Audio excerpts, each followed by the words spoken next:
जय श्री कृष्णा। आप सभी को योगिनी एकादशी की ढेरों शुभकामनाएं। प्रिय भक्तों, आने वाली एकादशी जो आषाढ़ कृष्णा एकादशी है उसे योगिनी एकादशी कहते हैं। आज के इस वीडियो में हम विशेष रूप से बात करेंगे इसका व्रत कब किया जाएगा, क्योंकि एकादशी 2 दिन है और उसमें भी एक दिन लगभग पूरा दिन है और एक दिन आंशिक रूप से है। तो व्रत करने का नियम क्या है, किस दिन हमें व्रत करना चाहिए, इस पर जोर देके मैं इसलिए बोल रहा हूं क्योंकि इस बार गलत दिन का चुनाव किया तो वो घोर पाप का भागी बना देगा। समझाऊंगा आपको शास्त्रीय विधि से, शास्त्रीय नियम के अनुसार कि आपको व्रत करना किस दिन है, इस एकादशी का व्रत कैसे किया जाएगा, इसकी विधि क्या होगी, नियम क्या होंगे, पूजन कब करना है, एकादशी के अन्य जो नियम है, अन्य जो कर्म है वो किस दिन करने हैं, क्या सभी कर्म एक ही दिन होंगे या दोनों दिनों में अलग अलग विभक्त किए गए हैं, इस एकादशी का पारण कब हो, क्या पारण त्रयोदशी में किया जा सकता है, यदि व्रत द्वादशी में किया जाता है तो इसकी विधि क्या है, नियम क्या है, शास्त्रीय विधान क्या है। इस प्रकार से संपूर्ण शास्त्रीय जानकारी नियमों के आधार पर इस वीडियो के माध्यम से आपको प्रदान की जाएगी। आपसे निवेदन है कि वीडियो यदि थोड़ा सा भी उपयोगी लगे तो कृपया एक बार लाइक अवश्य कर दीजिएगा। परमेश्वर वासुदेव की कृपा प्राप्त करने के लिए, अपने व्रत की सफलता के लिए कमेंट बॉक्स में अवश्य लिखिए जय श्री हरि या ओम नमो भगवते वासुदेवाय। चैनल पर हैं तो सब्सक्राइब कर लीजिएगा, क्योंकि ये एक प्रतिष्ठित ज्योतिष संस्थान का चैनल है। यहां सभी जानकारी ज्योतिष शास्त्र और पंचांग पर आधारित ही प्रदान की जाती है। आइए जानकारी आरंभ करते हैं। प्रिय भक्तों, इस वर्ष योगिनी एकादशी जो कि आषाढ़ मास के कृष्ण पक्ष की एकादशी होती है, इसको लेकर बड़ा संशय है, बहुत बड़ा भ्रम है। सबसे पहले तो एक बड़ा प्रश्न जो हमारे सामने आता है, जो आप सभी ने पूछा भी है और अधिकतर आप पूछते हैं कि क्या कृष्ण की ये एकादशी सभी को करनी चाहिए, तो मैं कहूंगा कि हाँ, शास्त्र यही कहते हैं कि सभी को करनी चाहिए। कुछ कुछ स्थान पर ऐसा भी आता है कि इसको नहीं किया जाए, परंतु अधिकतर जो शास्त्र कह रहे हैं या शास्त्रों का जो निष्कर्ष जिसे हम कहें वो यही निकलता है कि सभी एकादशियां करने योग्य है। सभी एकादशियां सभी मनुष्यों के लिए बनी है। ऐसा नहीं है कि विवाहित जीवन वाले कृष्ण पक्ष की एकादशियां ना करें और शुक्ल पक्ष की करें। कुछ कुछ स्थानों इसका वर्णन आता है, जैसे अभी हम अगली एकादशी देख रहे हैं, देवशयनी एकादशी। देवशयनी एकादशी पर जब आप चातुर्मास का महत्व में सुनेंगे, चातुर्मास एकादशी महत्व में सुनेंगे, तो उसमें वर्णन आता है कि आपको ये एकादशियां ही करनी चाहिए। लेकिन जब आप पद्म पुराण पढ़ेंगे, विष्णु पुराण पढ़ेंगे, यहां तक कि यदि आप महत्व में सुनते हैं हमारे चैनल पर, तो पिछले दिनों जो महत्व में चल रहा था वहां भी यही वर्णन आया था कि सभी एकादशियां के करने योग्य है। कोई एकादशी त्याज नहीं है और मनुष्य को एकादशी में भेद नहीं करना चाहिए। तो जो मूल निष्कर्ष है हमें उस पे आना है। कई बार क्या होता है कि कुछ एकादशियों का विशेष महत्व देते हुए उस समय कुछ शास्त्रकारों ने उसके विषय में लिख दिया होगा, पर अधिकतर ग्रंथ क्या कहते हैं और उसका जो कंक्लूजन निकल के आ रहा है, निष्कर्ष जो निकल के आ रहा है वो क्या है, उस पर हमें ध्यान देना चाहिए। तो निष्कर्ष यही है कि हमें कृष्ण पक्ष शुक्ल पक्ष दोनों एकादशी करनी चाहिए और सबके लिए करने योग्य है। अब बात आती है आने वाली जो एकादशी है, इसमें सबसे बड़ा भ्रम जो है वो ये है कि इसका व्रत कब किया जाए। कारण जानते हैं क्या है? इसका बड़ा कारण ये है कि ये एकादशी तिथि शुरू हो रही है 10 तारीख को सुबह में 8:16 पर और ये समाप्त हो जाएगी 11 तारीख को प्रातः 5:21 पर। तो लोगों के सामने प्रश्न ये उठ रहा है कि एकादशी का व्रत कब करें। क्यों? क्योंकि ही दिन सूर्य के मुख से एकादशी प्राप्त नहीं हो रही है। 10 तारीख को ध्यान दीजिएगा, सूर्योदय से लगभग 2.5 घंटे बाद एकादशी आ रही है और 11 तारीख को कुछ प्रांतों को छोड़ के अधिकतर प्रांतों में सूर्योदय से पहले ही समाप्त हो जाती है। यहां पे हमें अब शास्त्रों का सहारा लेना पड़ता है। शास्त्र के जो नियम कहे गए हैं ना, उनका सहारा लेना पड़ता है कि कैसे निर्धारण किया जाए ऐसी अवस्था में। तो एक मोटी सी जानकारी मैं आपको दूं तो देखिए, मैंने आपको पहले भी बहुत बार बताया है, इसके विषय पर मैंने पूरा वीडियो बनाया है जिसमें 6 से 7 हमारे पुराणों से मैं जानकारी लेके आया एकादशी के विषय में। इसमें बहुत से लोग कमेंट कर देते हैं, जी पंडित जी 6 पुराण थोड़ी है, पुराण 6 नहीं है, लेकिन सभी पुराण में एकादशी की जानकारी भी नहीं है। जहां जहां जानकारी है उन पुराणों से मैंने जानकारी एकत्र की थी शास्त्रीय रूप से। तो उसमें जो निष्कर्ष निकला, उसमें निष्कर्ष ये निकला कि 10वीं विधा एकादशी मनुष्य को नहीं करनी चाहिए। हम 10वीं विधा मनुष्य को नहीं करनी चाहिए, ये सर्वथा त्याज है, कहां कहां पे है, ये निष्कर्ष आप पद्म पुराण पढ़ेंगे, उसमें यही वर्णन आता है। अग्नि पुराण पढ़ेंगे, उसमें एकादशी के विषय में यह वर्णन आता है। भविष्य पुराण में विशेष रूप से यह वर्णन आता है। भविष्य पुराण में तो यहां तक लिखा है कि यदि 4 दंड काल पहले तक, लगभग 1 घंटा 36 मिनट पहले, सूर्योदय से 1 घंटा 36 मिनट पहले भी यदि तिथि रही हो ना सूर्य के उदय बेशक एकादशी में, परंतु यदि 1 घंटा 36 मिनट पहले भी दशमी रही हो तो उसको भी दशमी विधा एकादशी समझ के छोड़ देना चाहिए। उस दिन व्रत नहीं करना चाहिए। इतना बड़ा दोष दशमी का कहा गया है, दशमी विधा का कहा गया है। भगवान गौरीशंकर संवाद में माता पार्वती से कहते हैं, भगवान कहते हैं कि देवी, जो मनुष्य दशमी विधा एकादशी करता है, यह माना जाए कि वो अपने लिए नरक की कामना करता है। ग्रंथ में एक वर्णन आता है कि एकादशी दशमी युक्त यदि ब्रह्मा स्वयं, तो इसका अर्थ ये हुआ दर्शकों कि यदि किसी शास्त्र में इस प्रकार का वर्णन आता हो कि मनुष्य को दशमी विधा एकादशी या दशमी युक्ता एकादशी करनी चाहिए, और ऐसा कहे कोई कि यह स्वयं ब्रह्मा ने लिखा है, या स्वयं ब्रह्मा भी आके कहे कि दशमी युक्ता एकादशी या दशमी विधा एकादशी चाहिए, तो उसे नहीं मानना चाहिए। कितनी बड़ी बात कही गई है। कहते हैं कि यदि स्वयं ब्रह्मा भी आपको कहते हैं कि दशमी विधा एकादशी करने योग्य है, तो उस बात को आपको झूठ समझना चाहिए। तो इससे अधिक और क्या प्रमाण, इससे अधिक और कितनी कठोरता से कहा जाए कि दशमी विधा एकादशी नहीं करनी चाहिए। कहीं भी यदि किसी ग्रंथ में ऐसा वर्णन आए भी ना, तो उसको झूठ समझना चाहिए। इस तरह से जब भी कभी दशमी विद्या एकादशी हो, जिस दिन उस दिन हमें दशमी विधा एकादशी का व्रत नहीं करना चाहिए, और द्वादशी संयुक्त एकादशी का ही व्रत उपवास करना चाहिए। तो आप कहेंगे पंडित जी ये कहां लिखा है कि द्वादशी युक्ता या द्वादशी विद्या करनी चाहिए। देखिए, एकादशी दशमी विद्या का खंडन अनेकों स्थानों पर मिलता है, और द्वादशी युक्त करनी चाहिए। इसके विषय में पद्म पुराण का मैं एक श्लोक आपके लिए लेके आया हूं, ध्यान से सुनिएगा। अर्थात यदि कोई मनुष्य दशमी विधा एकादशी का व्रत उपवास करता है, तो यह दैत्यों को पुष्टि प्रदान करने वाला हो जाता है। दैत्यों को पुष्टि अर्थात दशमी विद्या एकादशी का व्रत यदि मनुष्य करता है, तो उसे दैत्य और अधिक मजबूत होते हैं। उससे दैत्यों की शक्ति, बुरी शक्तियां बढ़ती हैं, दैत्यों की शक्ति बढ़ती है, वो दैत्यों को पुष्ट करने वाला होता है।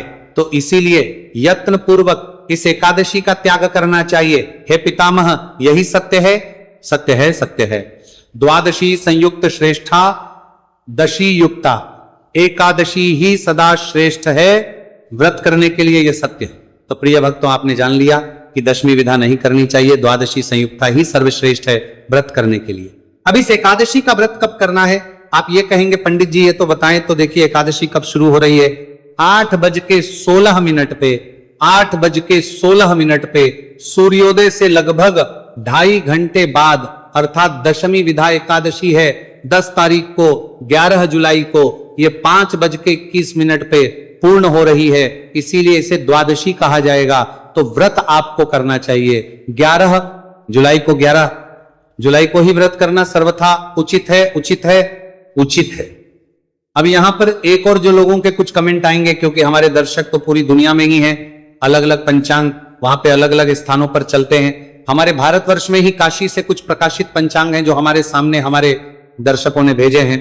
तो उन्होंने कहा है कि जी देखो, हमारे यहाँ पंचांग में तो 3:33 पर एकादशी लगाई है 10 तारीख को, तो हम तो कर लेते हैं 10 तारीख को ही। देखिए, ऐसी अवस्था में मैं आपको यही कहूंगा, आप चाहें तो वहां पर आप कर सकते हैं, है कि आपके पंचांग ने गणना दी है, क्योंकि कई बार समय की गणना स्थानुसार भी चलती है। पर फिर मैं एक बड़ी बात कहूंगा, शास्त्र के आधार पर, क्योंकि मेरा मानना है कि समाज को एकत्र करके चलना चाहिए, यही सर्वोत्तम है। तो आपको भी 11 तारीख को ही करना चाहिए। फिर आप कहेंगे पंडित जी 11 तारीख को क्यों करें? हम तो देखिए, एक जानकारी और आती है जो नारद पुराण में वर्णित है। नारद पुराण कहता है कि यदि कभी एकादशी की तिथि को लेकर निर्धारण ना हो पा रहा हो, शास्त्रों में ही मतभेद हो, एक ब्राह्मण कहते हैं इस दिन करो, दूसरा ब्राह्मण कहते हैं इस दिन करो, जब कोई निर्णय ना हो पाए और अलग अलग मत हो, तो ऐसे में मनुष्य को द्वादशी के दिन एकादशी का व्रत करना चाहिए। यह शास्त्र की बात है। तो आप इसको आधार बना के 11 तारीख को व्रत कर सकते हैं। इससे क्या, एक तो हमारा समाज भी एकत्र रहेगा और आपको पुण्य फल भी पूर्ण रूप से प्राप्त होगा। फिर भी यदि कोई कहता है कि नहीं जी, हमारे यहां पंचांग में सुबह 3:33 पर एकादशी लगा दी गई है, जो कि सूर्य के मुख से मानी जाएगी, तो आप स्वतंत्र है, पर बाकी कहीं भी किसी को भी दशमी, विधा, एकादशी 10 तारीख को व्रत नहीं करना चाहिए। मैं यही निवेदन करूंगा, क्योंकि ये राक्षसों को पुष्ट करने वाली और आपके लिए नरकगामी योग बनाने वाली है। और इस जानकारी को शेयर कीजिए। अब मैं बात करता हूं आगे की, वीडियो समाप्त नहीं हो रहा है। प्रिय भक्तों, ये जो एकादशी है इसके व्रत को कैसे करना चाहिए, देखिए एक विषय जिसके बारे में मैंने 3 वीडियो पहले भी बना दिए कि इसका महत्व क्या है। ये एकादशी खूब पुण्य देने वाली है, खूब पुण्य में बड़ी बात ये, भगवान श्री कृष्ण महाराज युधिष्ठिर को समझाते हुए कहते हैं कि हे युधिष्ठिर, ये एकादशी मनुष्य को 88,000 ब्राह्मणों को पुष्ट करने का पुण्य प्रदान करती है। इस एक का व्रत करने से आपको इतना पुण्य मिल जाता है जितना आपको 88,000 ब्राह्मणों को भोजन कराने से प्राप्त होता। यह एकादशी आपके सभी पातकों का नाश करने वाली, सभी दुखों का नाश करने वाली और सबसे बड़ी बात बीमारियों का नाश करने वाली है। कैसे वृत्तांत आता है महाराज युधिष्ठिर को बताते हुए भगवान श्री कृष्ण कहते हैं, संक्षेप में बताता हूं कि कुबेर के यहां पे गंधर्व थे, वो उनकी पूजा के लिए पुष्प लेके आया करते थे जो गंधर्व थे। एक दिन हुआ कि वो सांसारिक संसर्ग में फंस गए, क्योंकि वो अपनी पत्नी से बड़ा प्रेम करते थे।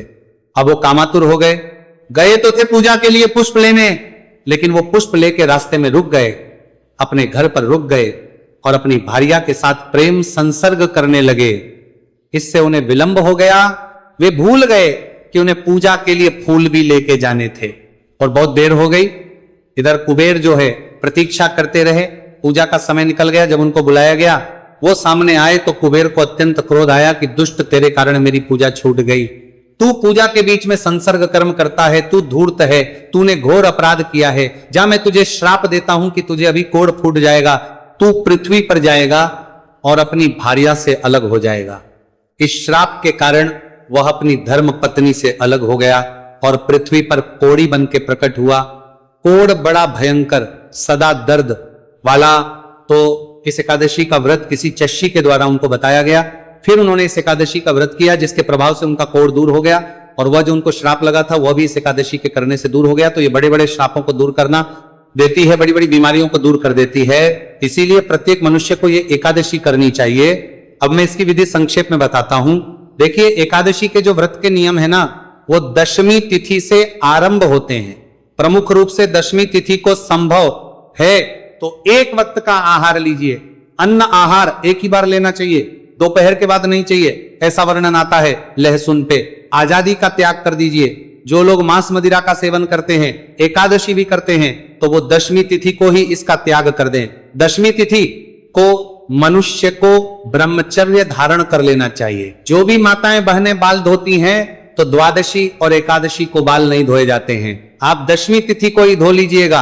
अगर वार का दोष आ रहा हो तो जल में थोड़ा सा कच्चा दूध मिला लीजिएगा, इससे वार दोष तिथि दोष दूर होता है। परंतु साबुन शैम्पू की इसमें मनाई। लक्ष्मी को ब्रह्मचारी धारण कर लीजिए। कांसे के पात्र का प्रयोग नहीं, मसूर की दाल का प्रयोग नहीं, उड़द का प्रयोग नहीं। कुछ लोग कहते हैं पंडित जी मसूर क्यों नहीं खाना चाहिए। देखिए, ये सब जो चीजें हैं ना, वो तामसिक प्रवृत्ति को बढ़ाने वाली हैं, इसलिए इनको मना किया गया है। इनको खाएंगे तामस आएगा, तामस आएगा, व्रत खंडित होगा। इसलिए कहा जाता है कि तामसिक वस्तुओं का सेवन नहीं करना चाहिए। ये आपके स्वभाव को तामसिक बना देंगे और जब स्वभाव तामसिक हो जाएगा तो आप ना चाहते हुए भी कुछ ना कुछ गलती व्रत में कर बैठेंगे। इसलिए कहा जाता है कि दूर रहें। शहद का प्रयोग भी दशमी तिथि को नहीं करना चाहिए। इस प्रकार से नियमों का पालन करते हुए, व्रत को धारण करते हुए रात्रि को दंत धावन करके सोइए, जिससे कि अन्न का कोई दाना मुंह में ना रहे। और एकादशी के दिन सूर्योदय से पहले उठ जाइए। 11 तारीख सूर्योदय से पहले उठ जाइए, उठ के स्नान आदि कीजिए। दंत धावन जो आप करेंगे उसमें ध्यान दीजिएगा। आपको किसी भी पेस्ट आदि का, मंजन आदि का प्रयोग नहीं करना चाहिए। यह आपके व्रत को खंडित करता है, क्योंकि उसमें या तो केमिकल होगा या तो नमक होगा, और दोनों ही आपके व्रत को खंडित करते हैं। क्या करें? या तो आपके पास कोई पाउडर है, इसके पत्तों का तो उससे आप अपने दांत साफ कर सकते हैं, या आपके पास व्रत वाला मंजन है तो उसका आप उपयोग कर सकते हैं। श्लोक कहते हैं कि दातुन के लिए वर्जित है, दातुन का प्रयोग भूल के भी नहीं करना चाहिए। शास्त्रों में वर्णन आता है कि दातुन, लकड़ी जो है उस दिन दांतों से नहीं लगानी चाहिए। स्नान आदि करके स्वच्छ वस्त्र धारण कीजिए, भगवान सूर्य को जल दीजिए, माता तुलसी की पूजा कीजिए। तुलसी पूजा सर्वथा उचित है।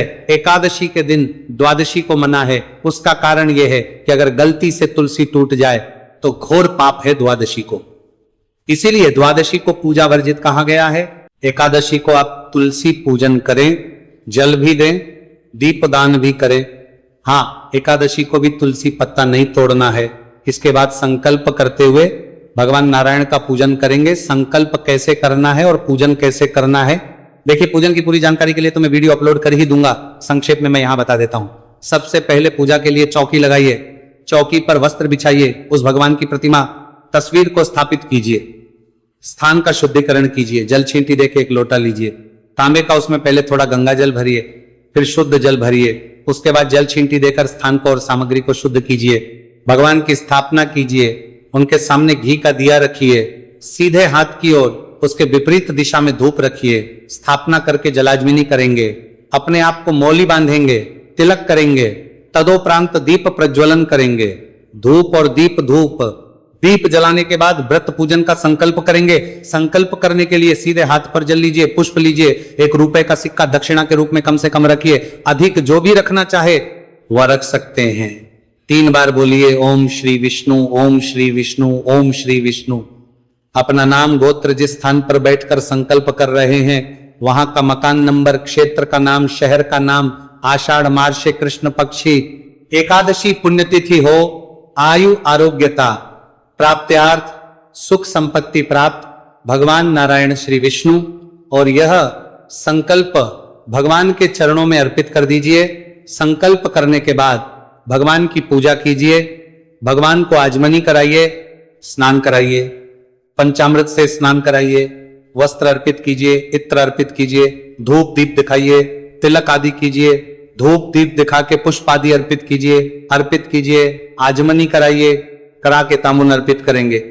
पान का पत्ता, उस पे 2 लौंग, 2 इलायची, 1 सुपारी रख के तांबूल अर्पित कीजिए और दक्षिणा रखिए, हाथ जोड़ के नमस्कार कीजिए, फिर कथा सुनिए। इस एकादशी की जो कथाएं हैं वो आपके लिए हम अपलोड करेंगे, उसका लाभ लीजिएगा। कथा के साथ में शस्त्र नाम अवश्य सुनना चाहिए, फिर आरती करनी चाहिए। प्रिय भक्तों, इसके बाद आपको दान पुण्य का कार्य करना चाहिए।